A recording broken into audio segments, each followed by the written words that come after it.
दोस्तों डिबेट में आगे आप गोदी मीडिया के बड़े गोदियों में से एक गोदी दीपक चौरसिया की धुआंधार धुलाई देखेंगे। जेडीयू की प्रवक्ता कंचना यादव ने गोदी एंकर दीपक चौरसिया को इतना धोया कि बेचारे का चेहरा रोने जैसा हो गया। वैसे आज की डिबेट भी दीपक चौरसिया ने राम मंदिर पर रखी थी, जिसमें गोदी एंकर विपक्ष को हिंदू विरोधी साबित करने के लिए जी जान से कोशिश कर रहा था, लेकिन गोदी की सारी कोशिशों पर पानी फेरते हुए कंचना यादव ने बेचारे की चप्पल तोड़ कुटाई करना शुरू कर दिया। दोस्तों डिबेट बहुत जबरदस्त है, अंत तक देखेगा क्योंकि अंत में दीपक चौरसिया को कंचना ने बहुत बुरी तरह से जलील किया है। वीडियो का वो हिस्सा देखना मत भूलिएगा। चलिए आपको आगे की डिबेट दिखाते हैं।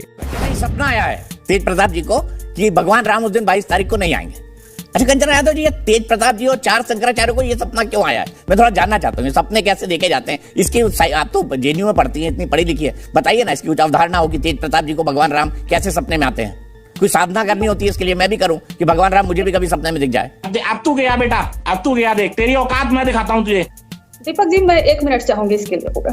मुझे लगता है कि एक तरफा बयान दिखाना बहुत बेईमानी है और यहाँ पर आप बेईमानी कर रहे हैं। थोड़ा 2 तरफा भी बयान दिखाइए। मैं भी 2-3 बयान इस पर जोड़ देती हूँ। चंपत राय जी कहते हैं कि प्रधानमंत्री नरेंद्र मोदी तो विष्णु के अवतार है, उनको कौन सपना दिखा कर गए, लेकिन आपकी हिम्मत नहीं होगी कि इसको नेशनल टीवी पर चला दे क्योंकि वो आरजेडी से नहीं है। और दूसरा जो है नारायण राणे जो महाराष्ट्र से है, वो क्या कहते हैं कि शंकराचार्यों का क्या योगदान रहा है हिंदू धर्म में, लेकिन इस पर कोई बहस नहीं होगी क्योंकि वो आरजेडी से नहीं है। गिरिराज सिंह कहते हैं कि इंडिया ब्लॉक तो प्राण प्रतिष्ठा में अवरोध पैदा कर सकता है, ब्लास्ट करा सकता है, कुछ भी करा सकता है, लेकिन माफ करिएगा वो भी आरजेडी से नहीं है, तो उनको कवरेज नहीं मिला नेशनल टीवी पर। और बात आती है फिर आप जब कहते हैं कि ये तो धार्मिक मुद्दा है, तो यही आरएसएस वाले कहते हैं कि हम अपने 5 लाख लोगों को अच्छत बांटने के लिए भेज रहे हैं। तो जब आरएसएस के लोग अच्छत बांट रहे हैं, बीएचपी के लोग अच्छत बांट रहे हैं, बीजेपी के लोग अच्छत बांट रहे हैं, तो ये ट्रस्ट का काम कैसे हुआ?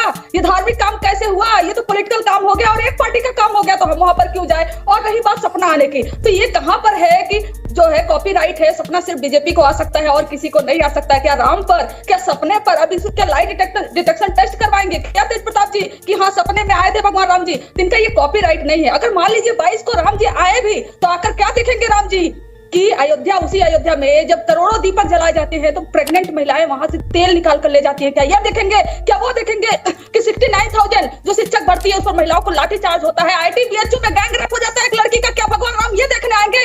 इसलिए भगवान राम नहीं आएंगे। पाप में भगवान राम नहीं आते हैं, जहां सच्चा मन से, सच्ची श्रद्धा से, आस्था से उनको बुलाया जाता है, वहां भगवान राम जी आते हैं। तो तेज प्रताप जी को, कोई बीजेपी को कॉपीराइट तो नहीं है कि तेज प्रताप जी को सपना नहीं आ सकता है? उन्होंने अपनी बात कही, उनको सपना आया था। कंचना जी आपने बोला ना, हमने गिरिराज सिंह जी का भी बयान दिखाया है, हमने चंपत जी का भी दिखाया है और फिर वृहद डिस्कशन भी कराया है। आप चाहेंगे तो मैं उसकी क्लिपिंग आपको सादर भेज दूंगा, मुझे कोई दिक्कत नहीं। लेकिन कंचना जी कब, अब तेज प्रताप जी को कभी सपना नहीं आया, जी कभी उनको सपना नहीं आया कि बिहार का विकास कैसे करें? ना तेज प्रताप जी को आया, ना लालू जी को आया, ना राबड़ी जी को आया, ना नीतीश कुमार को आया। कभी सपना ही नहीं आया बिहार का विकास कैसे करें। वाह बेटा, लगता है तुम गू खा के ही मानोगे। बिहार की जो हालत है दीपक जी समस्या ये है कि आपको बिहार का विकास दिखाई नहीं दे रहा है। अरे 70 दिन में 2,17,000 शिक्षक भर्ती हुए, वर्ल्ड रिकॉर्ड है ये, आपको तो दिखाई नहीं दे रहा है। 50,000 करोड़ का निवेश है, आपको दिखाई नहीं दे रहा है। अस्पताल में जो है कि निरीक्षण कर रहे हैं, आपको दिखाई नहीं दे रहा। आपके पास बीजेपी का कलरफुल चश्मा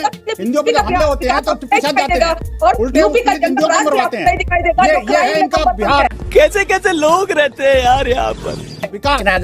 विनोद बंसल और मुफ्ती नदीमुद्दीन को अलग रखिए, हम पॉलिटिकल मसले पर आते हैं। किशोर तिवारी जी आपके इंडी गठबंधन के सहयोगी है, इन्होंने अभी अभी कहा कि हमें इस बात का बड़ा फक्र है, हमें इस बात का बड़ा गर्व है कि 6 दिसंबर 1992 को शिव सैनिकों ने बाबरी मस्जिद को गिराया या बाबरी ढांचे को गिराया। कंचना यादव जी आरजेडी उनके इस गर्व का स्वागत करती है। आप भी गर्वित है इस बात से कि बाबरी ढांचा टूटा? नहीं, जिस तरीके से आप सवाल पूछ रहे हैं उस तरीके से तो मैं जवाब नहीं दूंगी। मैं जवाब अपने ही तरीके से देती हूँ और वैसे ही दूंगी, और मैं तीनों लोग का जवाब दूंगी, वीएचपी के, बीजेपी के और जो हमारे सहयोगी इंडिया अलायंस गठबंधन में उनका भी। एक बात बड़ा अच्छा वीएचपी के प्रवक्ता जी ने कहा कि गड़े मुर्दे क्यों उखाड़ रहे हो। अरे सबसे पहले तीनों इन्हें बताना चाहिए कि इन्होंने क्यों शुरू किया गड़े मुर्दे उखाड़ना। और ये दोबारा कहते हैं कि हम गुलामी के प्रतीकों को मिटाना चाहते हैं। तो गुलामी का प्रतीक, अरे देश तो गुलामी से आजाद 1947 में ही हो गया था, आप किस प्रतीक की बात कर रहे हो? और ऐसा नहीं है कि इंडिया एक अकेला देश था जो गुलाम था, बहुत सारे देश थे जो गुलाम थे, लेकिन किसी भी देश में इस तरीके का नहीं पॉलिटिक्स हो रहा है जैसे हमारे इंडिया में हो रहा है, और जो दुनिया का सबसे बड़ा लोकतंत्र है। और रही बात हमारे जो सहयोगी इंडिया अलायंस के, उन्होंने जो कहा, उनका पार्टी का जो अस्तित्व था, जो शुरुआत था, वो हिंदुत्व से था। उन्होंने आज भी वो खुलकर कह रहे हैं, तभी वो खुलकर कह रहे हैं कि हम जो किए तब भी गर्व था, आज भी गर्व है। देखिए उन्हें गर्व है, उनकी पार्टी का आइडियोलॉजी है, तो हमें इस चीज से क्यों एतराज होगा? और रही बात बाबरी मस्जिद, बाबरी ढांचे को गिराने की गर्व की बात करने सवाल ही कंचना यादव जी, क्या ये बात जो आपने कही है उनकी आइडियोलॉजी है? हमें क्या उससे, क्या ये बात कह सकती है एक आम सभा में 2024 के चुनाव में कि शिवसेना जो कह रही सही कही है और हम कोई बात नहीं, अब हमारे साथ है, सब ठीक है, उनको गर्व है, कोई बात नहीं। दीपक जी, आपने मुझे 90 सेकंड दिया था, उसमें से कुछ आपने ले लिया तो मुझे एक्स्ट्रा समय चाहिए। और सवाल के बीच में टाइमर रोक देते हैं कंचना जी। हाँ ठीक है, नहीं रुका नहीं हुआ था। और आप बताइए कि जब आज ये लोग कहते हैं, शिवसेना गुट जब बोलता है कि हमें वो क्रेडिट दो, तो भारतीय जनता पार्टी क्यों इन्हें नहीं क्रेडिट देती है? सारी क्रेडिट क्यों बीएचपी ले लेती है और बीजेपी ले लेती है? और रही बात, ये इंडिया अलायंस के पार्ट है और इंडिया अलायंस की सारी पार्टियों का अलग अलग आइडियोलॉजी है। ये फाइट सिर्फ आइडियोलॉजी के आधार पर नहीं है, ये फाइट उससे भी बड़ा जो एक डिक्टेटर इस देश में बैठा हुआ है उसको हराने की है। ये लोग गुलामी के प्रतीक की बात करते हैं और अरे खुद तो गड़े मुर्दे उठा कर लेकर आ रहे हैं। धार्मिक काम एक लोकतंत्र में बैठा हुआ जो व्यक्ति है प्रधानमंत्री वो कर रहा है, इससे बड़ा क्या खेद हो सकता है? जी, लालू जी दही चूड़ा काहे खिला रहे थे आज? लालू जी दही चूड़ा काहे खिला रहे थे आज? हमें लग रहा है कि आपको बड़ा दुख है कि आपको इनविटेशन नहीं आया था लालू जी।